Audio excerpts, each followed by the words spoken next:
मैं Gita Paliwal BA final में कल पढ़ा रही थी शीत युद्ध का दौर।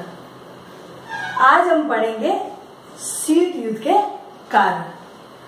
शीत युद्ध तो आपको पता ही, कल बता दिया था, बिना हथियारों के वार्तालाप द्वारा लड़ा गया एक वैचारिक युद्ध जो विचारों से लड़ा गया।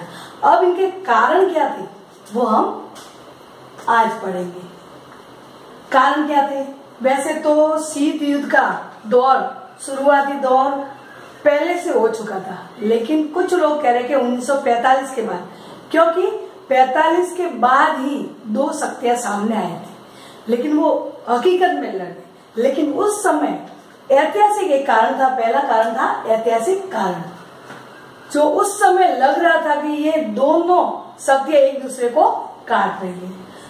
ऐतिहासिक कारण में पहला आएगा 1917 में बोल्शेविक क्रांति।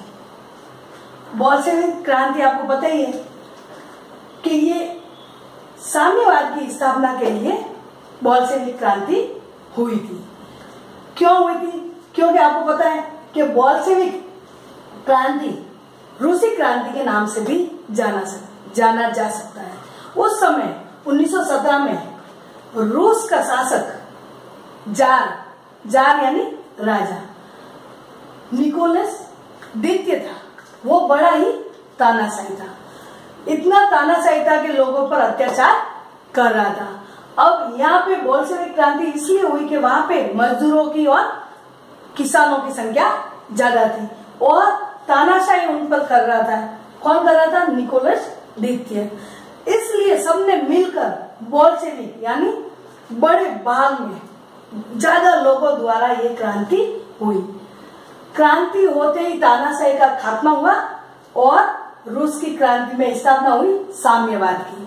साम्यवाद की स्थापना के समय लेनिन शासक था। लेनिन ने साम्यवाद की स्थापना की। ऐसे करते करते ये कारण था कि ये स्थापना होते ही अमेरिका उनके खिलाफ हो गया, क्योंकि पहले मतलब जब भी द्वितीय विश्व युद्ध हुआ था तो युद्ध कब हुआ ये तो आपको बताने पड़ेगा, 1939 से 1945 में।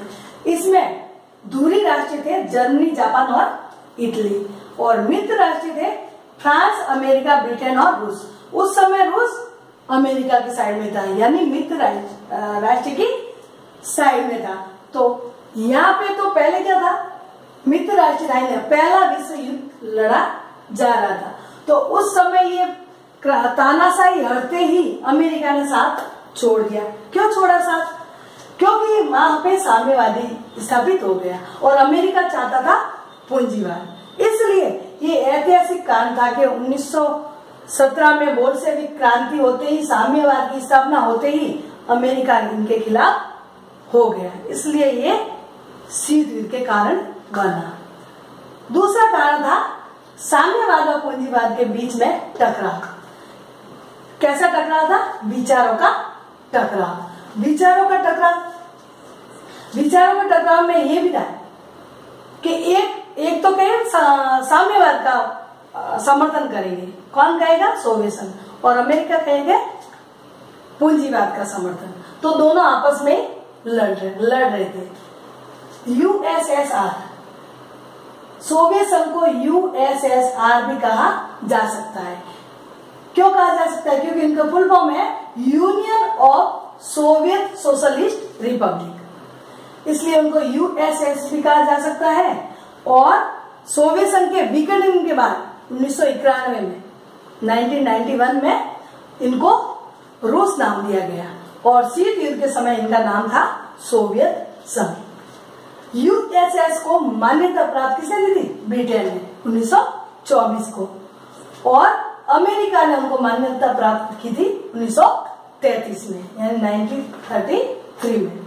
मान्यता प्राप्त करती रूस को, मतलब ये था कि रूस उनका समर्थन करेगा और जैसा अमेरिका और ब्रिटिश कहेगा वो भी उनके साथ मित्र राष्ट्र की तरह रहेगा। लेकिन जैसे साम्यवाद की स्थापना होते ही ये सब अलग हो गई, क्योंकि सोवियत संघ के खिलाफ अब ब्रिटिश और अमेरिका हो गई। क्यों हो गए? क्योंकि ये दोनों पूंजीवाद थे और ये थे साम्यवाद। अब ये कारण था। दूसरा कारण आपको पता है, पूंजीवादी और दोनों का टकराव। तीसरा है हिटलर को सोवियत संघ पर हमला करने के लिए प्रेरित किया। किसने किया? ब्रिटिश और अमेरिका ने। क्यों किया?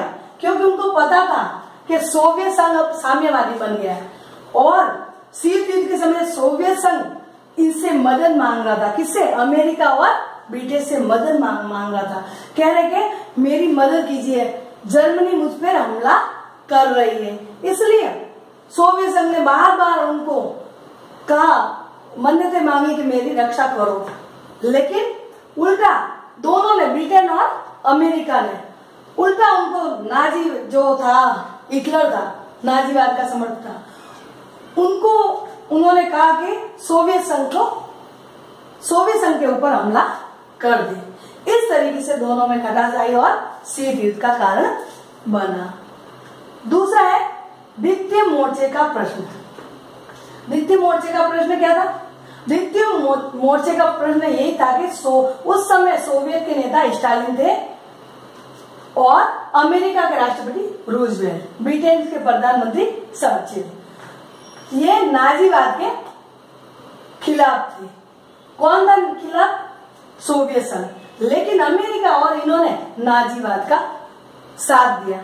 उन्होंने, वही बात आती है वापस, सोवियत संघ ने बार बार इनको मांगी कि ये मदद मांगी कि जर्मनी मेरे ऊपर हमला कर दे रहा, मदद दो, लेकिन ये दोनों एक हो गए और इनको अलग कर दिया। अलग थलग करते ही ये वो अपनी शक्ति बढ़ाने लग गया और यूरोपीय देश है, यानी ये तो पूर्व में और पश्चिमी देशों के साथ उनकी दुश्मनी बढ़ने लगी। दुश्मनी बढ़ते ही अपनी शक्ति बढ़ाने की कोशिश करने लगा सोवियत संघ, इसलिए ये शीत युद्ध का कारण बना। तीसरा है साम्यवाद का प्रचार। साम्यवाद का प्रचार, सोवियत संघ बुल्गारिया, युगोस्लाविया सब जगह अपना प्रचार करने लगा कि साम्यवाद का पक्ष लो, सभी साम्यवादी अपना, जबरदस्ती किसी की मदद करके सबको साम्यवाद में मिला रहा था। ऐसे देखते हुए अमेरिका को लगा कि ये तो पूरा विश्व साम्यवाद की ओर बढ़ जाएगा, इसलिए अमेरिका ने भी पूंजीवाद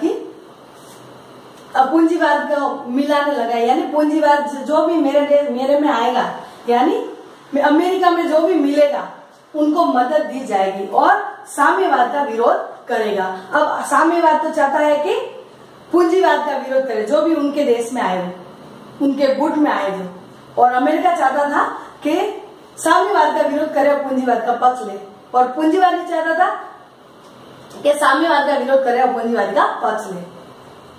ये सब बातें शीत युद्ध का कारण बनी। फिर है चौथा है सोवियत संघ द्वारा याल्टा समझौता की अवहेलना। ये याल्टा समझौता क्या था? याल्टा समझौता था जर्मनी के पोलैंड था।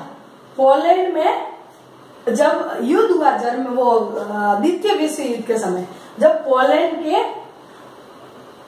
के एक याल्टा जगह पे दोनों का कब्जा था। आधा कब्जा था सोवियत संघ का और आधा था ब्रिटिश का। इसमें कहा गया था कि अब जैसे ही सब स्वतंत्र हुए या फिर द्वितीय विश्व युद्ध समाप्त हो गया, तो अमेरिका और पूंजीवादी देशों ने कहा कि ब्रिटिश और सोवियत संघ याल्टा से अपनी फौजें हटा दे और उनको स्वतंत्र रख दिया जाए।